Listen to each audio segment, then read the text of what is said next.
Maintenant que nous savons faire les différents calculs de limite, nous allons essayer de faire une petite synthèse qui reprend un petit peu toutes les étapes qu'il faut faire pour calculer une limite.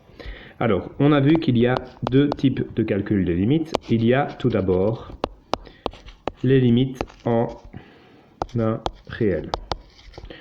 Donc, une limite lorsque x tend vers, en gros, un nombre. Alors, pour ces limites en un réel, eh bien, la première étape consiste toujours à remplacer x par le réel. Et vous allez ainsi effectuer un calcul. Là. Du coup, il y a plusieurs solutions. Soit vous obtenez un nombre. Dans ce cas-ci, la limite n'a pas vraiment de sens puisque en fait, vous aurez un point classique du graphique. Sinon, vous pouvez aussi avoir un nombre sur 0. Dans ce cas-ci, ce résultat va tendre vers l'infini. C'est-à-dire, vous ne connaissez pas si ça va tendre vers plus ou moins l'infini.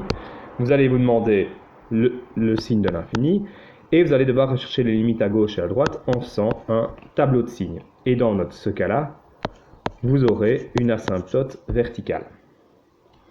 Et le troisième cas, c'est si vous avez 0 sur 0, ce qu'on appelle une forme indéterminée. Lorsque vous avez 0 sur 0, il faut, première chose, factoriser. Une fois que vous avez factorisé, ça va évidemment se simplifier. Et puis, de nouveau, vous remplacez par le nombre et vous obtenez à la fin un point creux.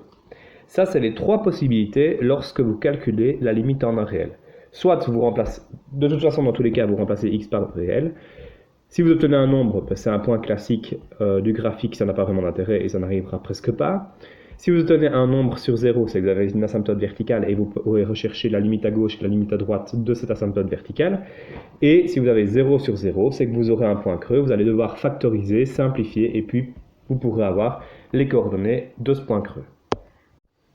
Ensuite, il y a un deuxième type de limite que vous pouvez calculer qui sont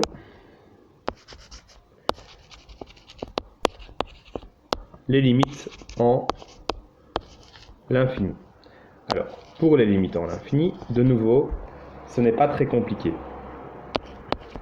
L'étape très importante, c'est qu'il ne faut garder que le terme avec le plus haut exposant,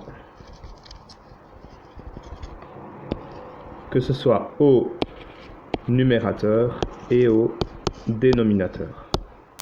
Ça, c'est vraiment l'étape importante dans les limites en l'infini, c'est que vous ne gardez que le terme avec le plus haut exposant au-dessus et en dessous. Du coup, il y a beaucoup de chances pour qu'il y a et que vous puissiez simplifier.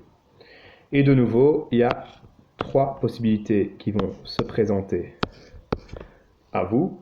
Soit vous allez avoir le degré du numérateur qui est plus grand que le degré du dénominateur. Dans ce cas-là, vous obtiendrez une limite qui va tendre vers plus ou moins l'infini et il n'y a pas de signification spéciale, si ce n'est qu'éventuellement il n'y a pas d'asymptote horizontale et donc vous pourriez éventuellement trouver une asymptote oblique. Deuxième cas, vous pourriez avoir le degré du numérateur qui est égal au degré du dénominateur. Dans ce cas-là, vous aurez bien une asymptote horizontale dont l'équation sera y est égal à un nombre, je vais mettre a ici, le nombre que vous trouverez en fait quand vous calculerez votre limite. Et enfin, si le degré du numérateur est plus petit que le degré du dénominateur, eh bien d'office, vous aurez aussi une asymptote horizontale, mais là, ce sera d'équation y est égal à 0 d'office. Voilà donc les trois cas de limite en l'infini. Évidemment, ici, je ne parle pas de la recherche d'asymptote oblique, il y a une vidéo sur ça qui a été vue précédemment, mais en gros, ici, avec ceci, vous pouvez calculer toutes les limites du cours.